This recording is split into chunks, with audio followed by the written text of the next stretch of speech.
Let's start, just given what you mentioned, there was some news that came out in the 10Q this morning. It shows that Berkshire sold another 115 million shares of Apple in this last quarter. That's Berkshire's largest holding.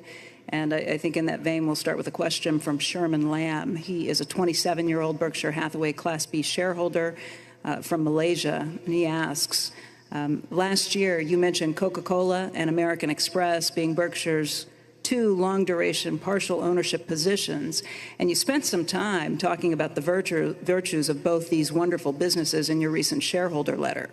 I noticed that you have excluded Apple from this group of businesses.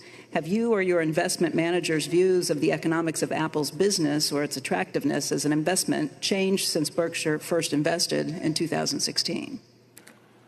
No, but we have sold shares, and I would say that at the end of the year, I would think it extremely likely that Apple is the largest common stock holding we have. Now, one interesting thing is that Charlie and I looked at common stocks or marketable equities or the things that people love to look at as being businesses. And so when we own a Dairy Queen or we own whatever it may be, we look at that as a business. And when we own Coca-Cola or American Express or Apple, we look at that as a business. Now, we can buy really wonderful companies in the market as businesses. We can't buy all of them. All of their shares. We can't buy 90% or 80% or anything like that. But when we look at Coca-Cola and American Express and Apple, we look at them as businesses. Now, there's differences in tax factors. There's difference in managerial responsibility, a whole bunch of things. But in terms of deploying your money,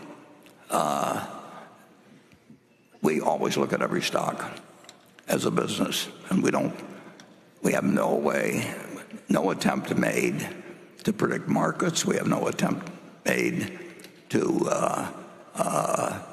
pick stocks. I went through many, many years doing the wrong thing. I got interested in stocks very early, and I was fascinated by them. And I wasn't wasting my time because I was reading every book possible and everything else.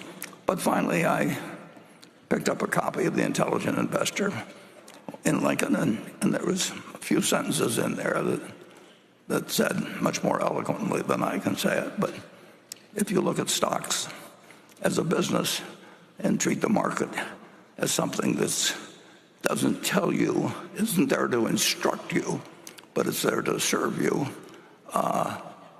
you'll do a lot better over time than if you try to take charts and listen to people talk about moving averages and look at the Fed pronouncements and all of that sort of thing. And so that made a lot of sense to me then. And the way I've been allowed to deploy it, and Charlie and I talked about this, of course, constantly, it's changed over the years as the amount of capital we have and has changed and all of that. But the basic principle was laid out by Ben Graham in that book, which I picked up for a couple of dollars, and which basically said to me, you've been wasting your time now, but maybe you can use what you've learned or been reading about and put it to better use. And then Charlie came along and told me how to put it to even better use. And that's sort of the story of why we own American Express, which is a wonderful business. We own Coca-Cola, which is a wonderful business. And we own Apple, which is an even better business. And we will own, unless something really extraordinary happens, we will own Apple and American Express and Coca-Cola when Greg takes over this place.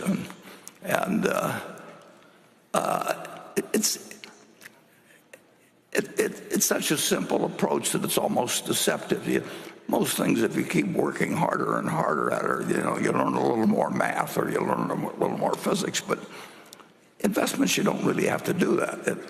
You really have to have your mindset properly. So we will end up, unless something dramatically happens that really changes capital allocation, a strategy.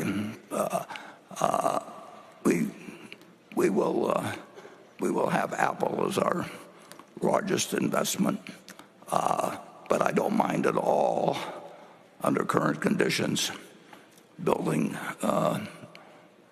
the cash position. I think when I look at the alternative of what's available in the equity markets, and I look at the composition of what's going on in the world, we find it quite attractive. And one thing that may surprise you, but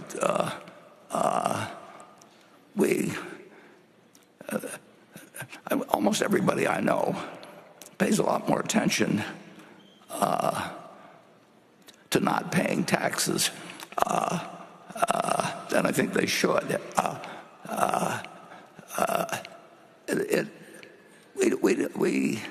We don't mind paying taxes at Berkshire, and we are paying a 21% federal rate on the gains we're taking in Apple, and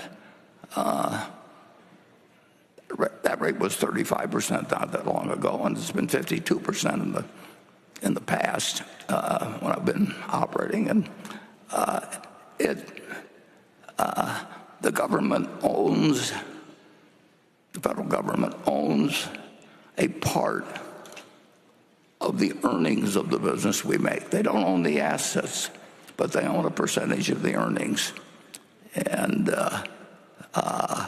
they can change that percentage any year. And the percentage that they've decreed currently is 21%. And I would say with the present fiscal policies, I think that something has to give. And I think that higher taxes are quite likely, and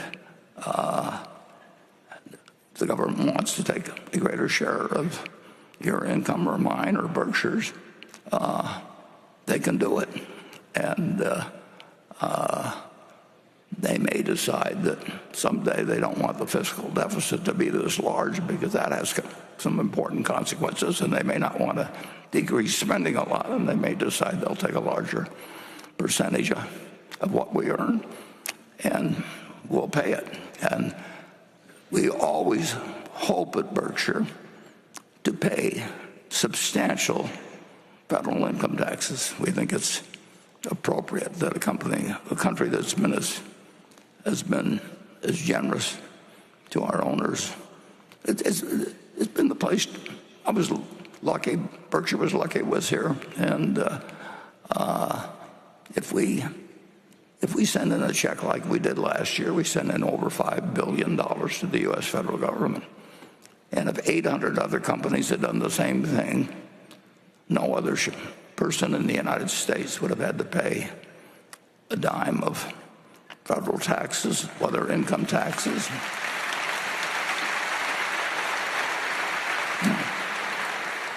No Social Security taxes, no estate taxes, no.